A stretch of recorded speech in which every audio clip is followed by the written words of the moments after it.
Good morning, students.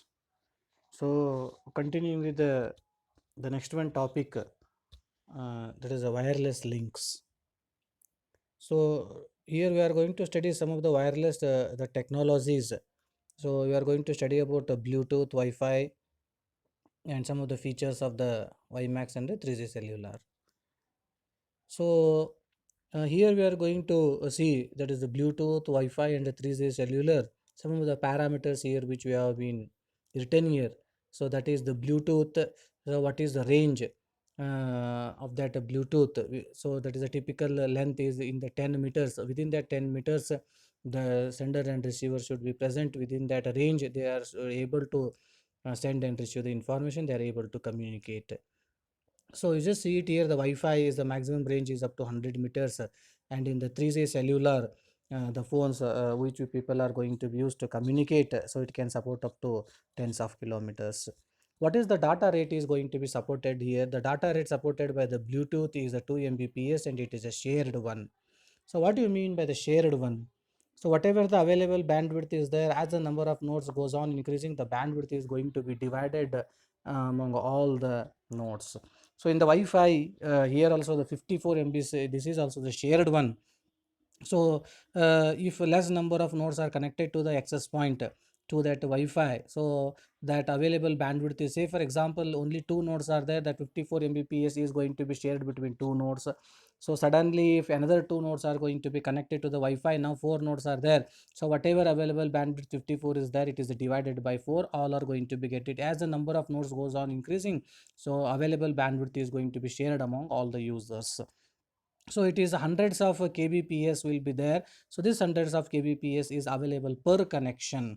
Is it clear? So it is available per connection, that is each individual cellular phone which is connected to that particular network. So each one is able to get this hundreds of kbps. Nowadays it has been increased here. Nowadays you people are also able to get it in a mbps. Typical use, what is the use of this Bluetooth? The number of applications are there where you are going to use this a particular Bluetooth. You can link a peripheral to the computer.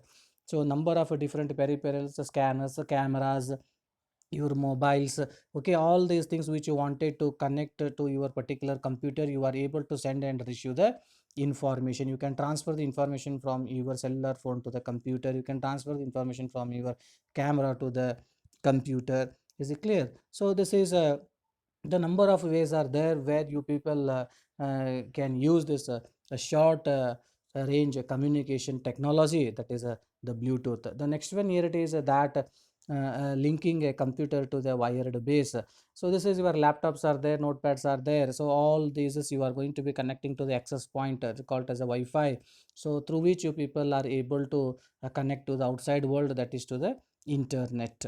And the next one here, link a mobile to the wired tower. So your mobile is going to be connecting to the base tower or called as a wired tower. So through that tower you people are able to send and receive the information. So within the range of that tower you are having the mobility will be there, and even you can move from one tower to the another tower. So you that is a transmission of your connection from one tower to the another tower is also be done, that is called as a handoff.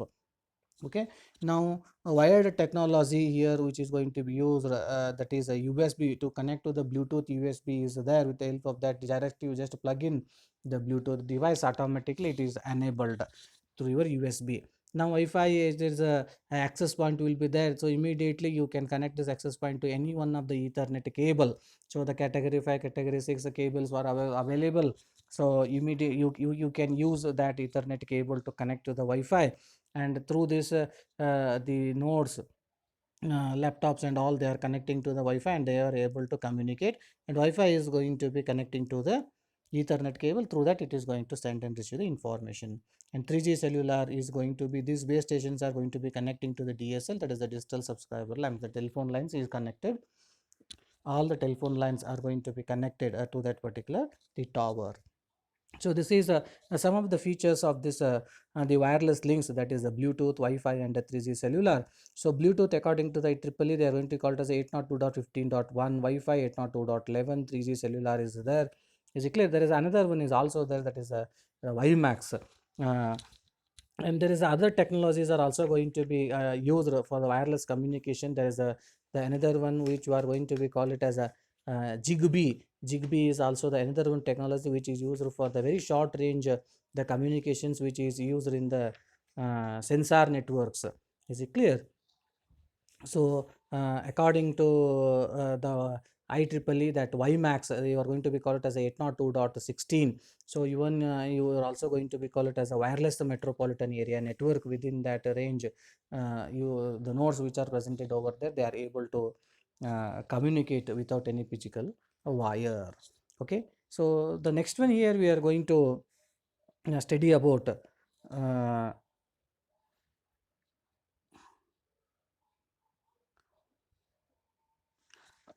how this wireless communication is going to be takes place. So actually there are two different methods are there, that is a wireless network. One is using a base station, another one is a wireless network can be built it using the ad hoc network, or you call it as a mesh network. The most widely used wireless links today are usually asymmetric. So what do you mean by asymmetric? That is the two endpoints are usually different kinds of the nodes. So here one the end point is a base station, and another one the end point is either the mobile nodes are there, through which they are having a mobility will be there. So they are surrounding around the base station, and base station is not having any particular mobility. Okay, so this is why they are going to using the word as a the wireless links today are usually asymmetric. That is the two end points are usually different kind of the nodes. One endpoint sometimes described as the base station, it is not having any mobility but has a wired connection to the telephone line. They are having wired connection to the high bandwidth connection to the internet or other networks. Okay, the other node other of the link, as you are going to see it as a client node, is often it is a mobile. Okay, and relies on it, and all it link to the base station for all its communication with the other nodes. There is no direct communication from one client node to another one client node. So here each client node is going to send and receive the signal to the base station. Base station is will be fixed, and the base station is going to be connected to the back end wired network to the cloud. Okay, so you people are able to send and receive the information to the base station. See here, one client is able to communicating with the another one. So it is going to send the information to the base station, and base station will send the information to the destination client node. So this is how we are able to build this type of the one of the wireless the networks we are going to be call it as a this is a one the base station wireless network. So all your cellular phone, all your mobile networks, what you people are going to be using, so this is the same example of a base station. And even your Wi-Fi networks also which you people are going to access, that is access points are going to be set here. So this is also the same the network that is using a base station. Okay, now the next one here we are going to see about that the topologies here implies three qualitative different levels of the mobility. So whatever this topology we have studied here, three different levels of mobility will be there. What are the three different levels of the mobility? The first level is no mobility. First level is no mobility. Is it clear? Such as when a receiver must be in a fixed location to receive the directional transmission from the base station. So your receiver is also present in the fixed position, sender is also the fixed here, the base station will be there, receiver is also fixed, there is no mobility will be there. Is it clear? The second level is that the mobility within the range of the base, as in the case of the Bluetooth. In the second layer here, mobility will be there. The mobility is within the range of the base station. Within that range, you are having a mobility. Okay, so you people are able to send and receive the information. The third level mobility is between the base stations. That is a mobility from one base station to the another one base station. That is the cellular phones. So people who are using the base using the cellular phones, first they are connected to one particular base station. When they started moving, the mobility will be there. So they may come at the end of the range of the one base station. Now they are entered into the range of the another one base station. So this is the mobility will be there between the base stations. Okay, that is in case of the cell phones, and even it is in the Wi-Fi is also moving from one access point to the another one access point. Okay, so next one type of the topology here, the wireless networks, how you can connect without any wire. So this is the one here which we call it as a mesh or ad hoc networks will be there. So this is one of the wireless mesh. The nodes are peers here, nodes are peers, there is no centralizer network. Okay, all are having an equal importance. So it is, they are going to build their own autonomous system. So each node is going to be helping the other nodes. Okay, so each node is going to receiving the information from its node and forwarding it to the other node. Is it clear? So messages may be forwarded via a chain of peer nodes as long as each node is within the range of the preceding node. Is it clear? So in this way, here you are going to build it. You are not having any particular the base station. All the nodes are having the equal importance. Okay, all the nodes are able to send and receive the information. A friendly environment has to be required here to build such a network called as the mesh or ad hoc network.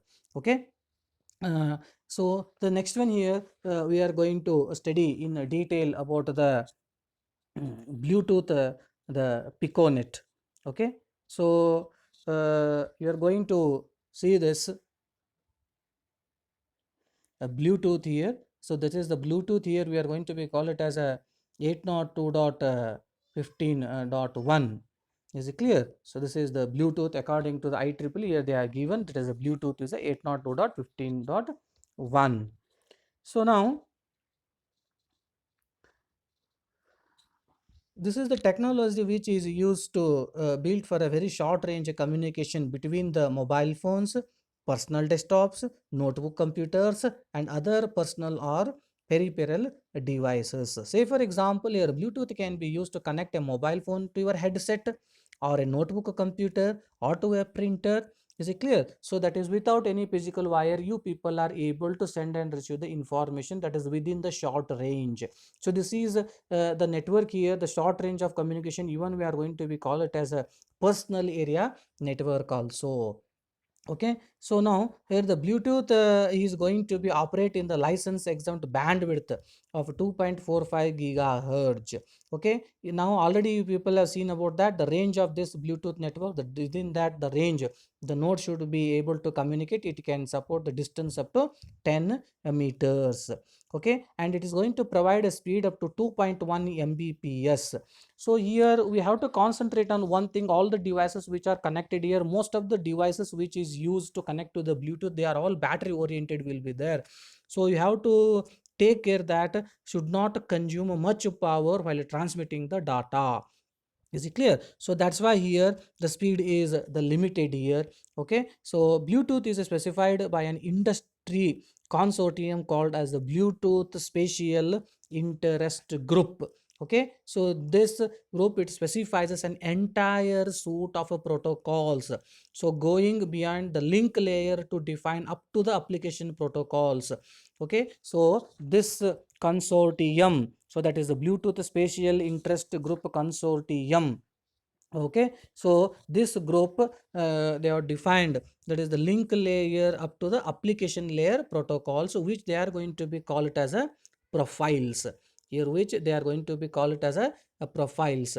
For example, so there is a profile for synchronizing a PDA with a personal computer. Is it clear? If you want to synchronize your PDA with a personal computer, you need a profile for that. Okay, if you want to communicate without any wire, okay, using the Bluetooth technology, you need a profile for that. The profiles are going to be available. The different types of profiles are available. So for the different types of the applications which you wanted to send and receive the information using the Bluetooth technology. Another profile gives a mobile computer is going to access to a wired local area network in the manner of 802.11. Okay, so the basic Bluetooth network configuration, the basic Bluetooth network, what you are going to build it, so you are going to call it as a PicoNet. Is it clear? So the basic Bluetooth network, we are going to be call it as a PicoNet. So it consists of a master device and up to 7 slave devices. So each Piconet, it consists of a one master and a 7 slave devices are there. So there is no direct communication between, there is no direct communication between slave to slave. Is it clear? So the communication should be in between the master and the slave here. Is it clear? So here it is that the Bluetooth is going to using a one technique called as a spread spectrum technique. So where it is going to, it uses the frequency hopping with 79 channels. So continuously here it is changing the frequency.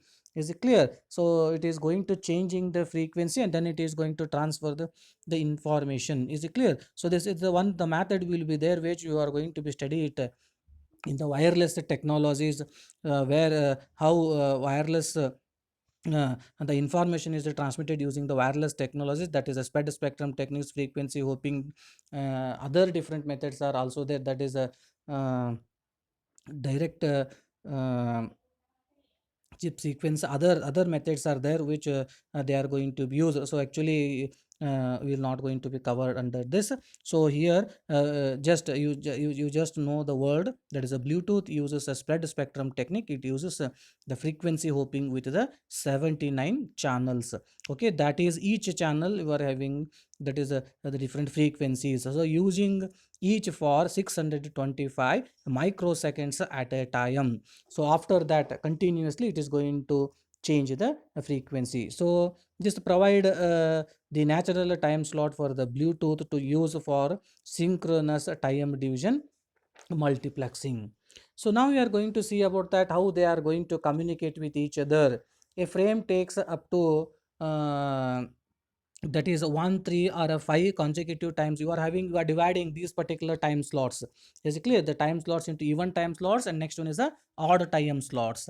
A frame takes up to 1 3 or a 5 consecutive time slots.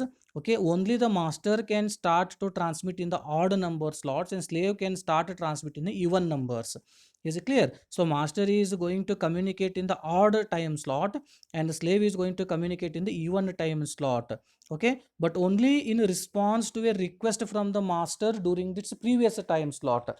Okay, so the slave is going to communicate in the even time slot only when there is a uh, that is a response to the request from the master. So whenever there is a request from the master during the previous time slots, that is in the odd time slot, to that particular the node in the next time slot, that is in the even time slot, only that slave is going to respond. All other nodes are not going to respond. Is it clear? So this is how the time slots are going to be used. Master is going to use odd number time slots and the slaves are going to use a even time slots. A slave devices here can be parked and set to an inactive state. Is it clear? So a park device cannot communicate on the Pico net. So the nodes which you want to communicate here, the slave should be on the active. So the node, if it is a parked, so it cannot communicate on the Pico net. So it can only be reactivated by the master. So the master can only activate that particular slave and make that slave a part of that particular network. A Piconet can have up to 255 parked devices in addition to its active slave devices. Okay, so this is here all about that particular the Piconet. So now just I wanted to give you some, that is the idea about the Bluetooth protocol stack. So okay, you just have a glance on this. So this Bluetooth protocol stack, below you are having a RF and the baseband that is related to the physical layer. So next one is the link manager will be there. Above that is the L2 will be there. Profiles are there. Applications. So this is just like that already you have studied the protocol stack of TCP IP and all. Similarly, this is also one of the protocol stack of the Bluetooth. So at the bottom you are having a RF layer is there, that is the radio frequency layer. It is going to work at the 2.4 gigahertz, that is the ISM band will be there, the band which is reserved for the industry, scientific and the medical. So it is going to work on the frequency hopping technique. 79 different carrier frequencies are available. Each one is separated with the 1 megahertz part, and total number of time slots available is 1600 the times second. So this many number of 1600 slots are going to be available. Now baseband, that is the link control. So what is the job of the baseband? It turns the raw bits stream into the frames. Okay, master in the piconet is going to define a series of 625 microsecond time slots. Total time slots is a 1600. So that is master is going to communicate in one time slot and slaves are going to communicate in another time slot. Okay, so for changing the frequency, pseudo random sequence is going to be use of a frequency carrier. Okay, so in the piconet there should be the one master and the 7 slaves it should be present in a piconet. Two types of the virtual links are available for the communication. One is the synchronous connection oriented, another one is a asynchronous connection oriented. Next one, here it is the job of that the link manager. Okay, so what is the job of the link manager? The functions of the link manager are management of the piconet, that is attachment and detachment of the slaves, link configuration, that is QoS, quality of service providing, power control parameters, packet type negotiating. All these going to be done by the link manager. Providing a security, that is authentication and encryption of the messages.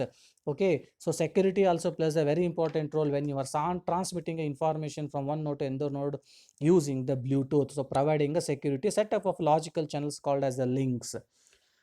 Next, it is also link manager responsible for pairing the procedures, how two nodes should be paired with each other. So before transmitting the data, there different techniques are there. Some of they are going to using the 4-digit pin by both the devices. Is it clear? Some they are going to using the pass key and all. So there are different methods are there, the different devices they are going to use it for pairing procedures.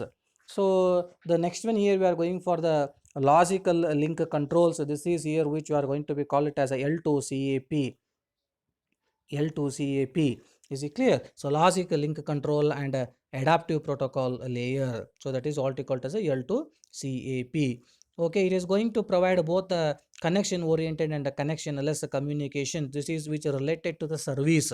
It is related to the service. It accepts the packets of up to 64 kilobyte from the upper layer and breaks them into the frames for the transmission. At the far end, frames are reassembled. On the receiving side, what they are going to do, the larger frames as they have been breaked up and they are transmitted, they are going to be reassembled on the receiver side.